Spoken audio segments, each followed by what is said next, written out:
Hai teman-teman Komisi Remaja GKJ Sarimulyo. Shalom. Apa kabar kalian semua hari ini?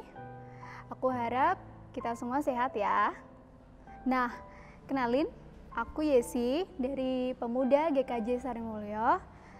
Kita hari ini renungan online dengan tema Lidah Kita, Pena Pewarna Hidup.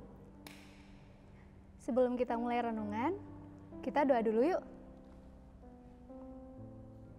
Tuhan Yesus, terima kasih karena Tuhan memberikan kami kehidupan hingga pada hari ini. Sebentar lagi Bapa, kami mau belajar firman Tuhan bersama teman-teman kami lewat renungan online pada hari ini. Kiranya Bapa berkati kami, ajar kami untuk memahami firman-Mu dan melakukan firman-Mu. Dalam nama Tuhan Yesus Kristus, kami berdoa, haleluya, amin. Nah, teman-teman, yuk kita buka Alkitab bareng-bareng. Kita buka dari Amsal, pasal 18, ayat 21. Kita baca bareng-bareng ya. Amsal 18, ayat 21. Hidup dan mati dikuasai lidah. Siapa suka menggemakannya akan memakan buahnya. Nah, ngomongin tentang kuasa lidah, aku jadi teringat oleh suatu film yang sempat viral pada tahun 2019 kemarin. Film itu menceritakan tentang seseorang yang berprofesi menjadi seorang badut yang menghibur banyak orang. Di film itu menceritakan bagaimana pilunya kehidupan seorang badut itu yang dihina dan diolok-olok hingga akhirnya dia tidak kuat dengan sakit hatinya, dengan kisah hidupnya, sehingga dia memutuskan untuk menjadi orang jahat aja. Mungkin teman-teman ada yang tahu ya film itu. Salah satu quote yang paling terkenal yang dibuat oleh netizen di Twitter itu bunyinya seperti ini. Orang jahat lahir dari orang baik yang disakiti. Iya, benar banget. Itu dari film Joker yang ditayangkan pada tahun 2019. Nah, ternyata hebat banget ya dampak olok-olok orang lain melalui film itu, bagaimana menceritakan seorang badut itu berubah menjadi orang yang jahat. Nah, hari ini kita mau belajar bersama. Tadi kita dasari firman dan renungan kita hari ini dari Amsal 18 ayat 21. Aku mau bacakan dari Alkitab terjemahan Bahasa Indonesia Masa Kini, Amsal pasal 18 ayat 21. Bunyinya seperti ini.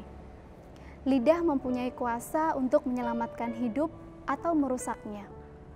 Orang harus menanggung akibat ucapannya. Jelas banget ya teman-teman.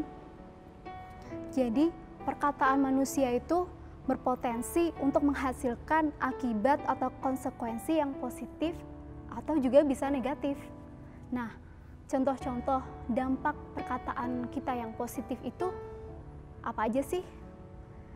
Salah satunya, perkataan kita yang positif itu bisa membangkitkan semangat orang lain. Yang kedua, perkataan itu bisa menghibur teman-teman kita yang sedih, atau kakak adik kita yang sedih, atau orang tua kita yang sedih.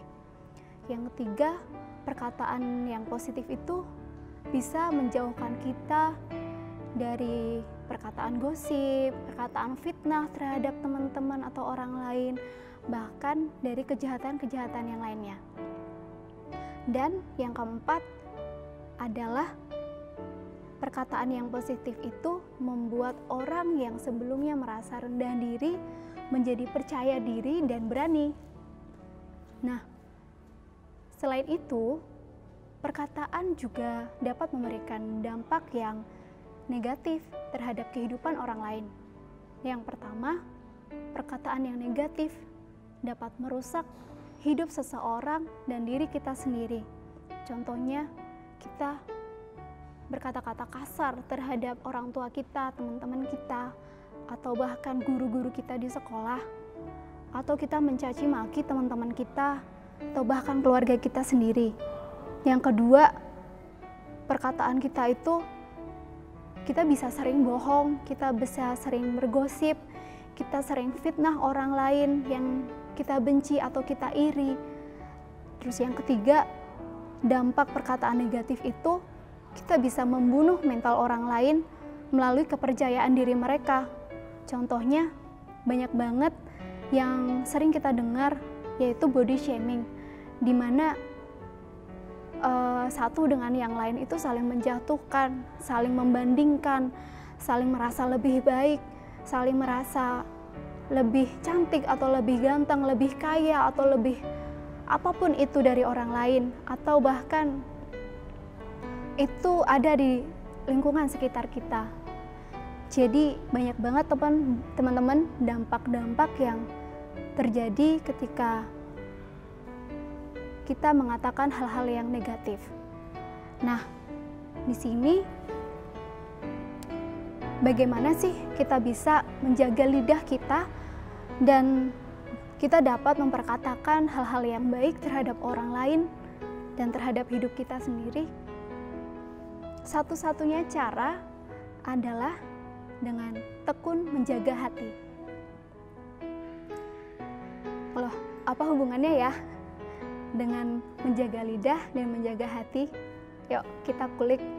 Teman-teman mungkin bisa pakai Alkitabnya atau Alkitab di HP. Dari Amsal 4 ayat 23, bunyinya seperti ini. Jagalah hatimu dalam segala kewaspadaan, karena dari situlah terpancar kehidupan.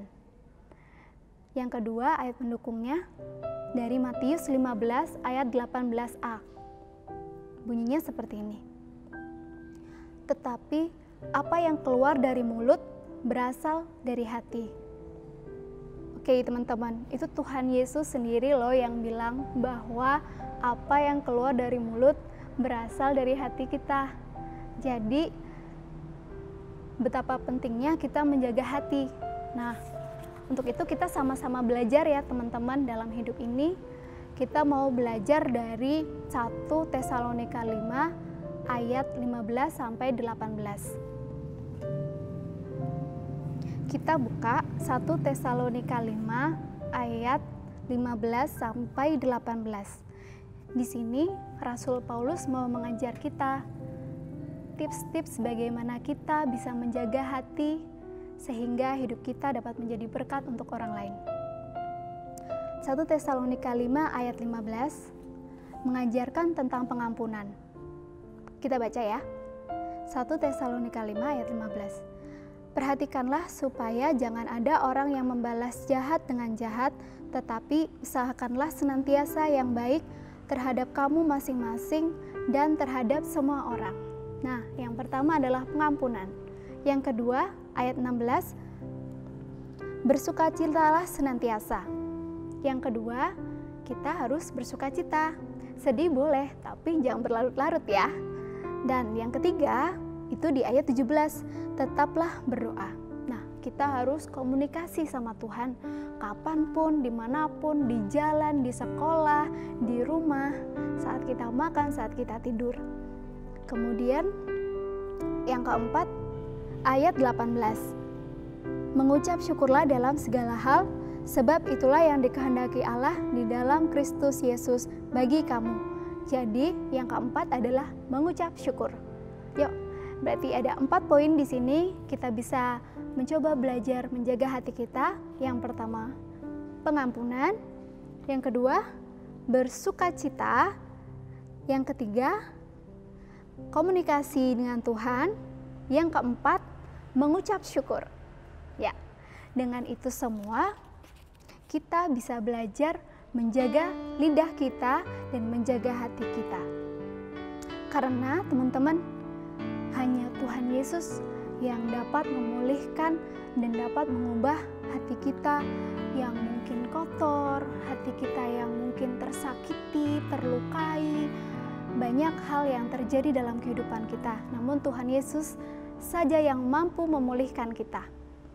Kemudian, hati kita sudah siap untuk memperkatakan yang baik ketika kita sungguh-sungguh menjaga hati kita bersama Tuhan Yesus, sehingga apa yang kita katakan itu sungguh-sungguh baik, yang jujur, sopan, tepat, dan sesuai untuk situasi yang ada.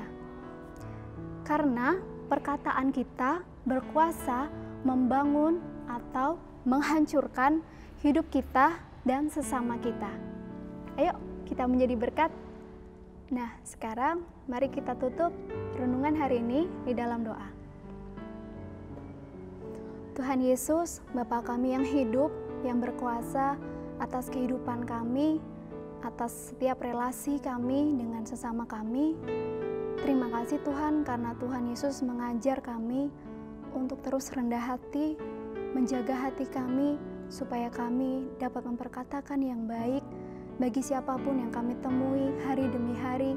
Karena kami percaya Tuhan, ketika Tuhan memberi kehidupan, Tuhan juga memberikan kami cara untuk menjadi berkat bagi orang lain, supaya nama Tuhan saja yang dimuliakan. Ajar kami Tuhan untuk menjadi anak-Mu yang taat dan setia. Hanya di dalam nama Tuhan Yesus kami berdoa. Haleluya. Amin. Oke teman-teman, cukup sekian renungan hari ini. Jangan lupa untuk ibadah online Komisi Remaja selanjutnya ya. Tuhan Yesus memberkati.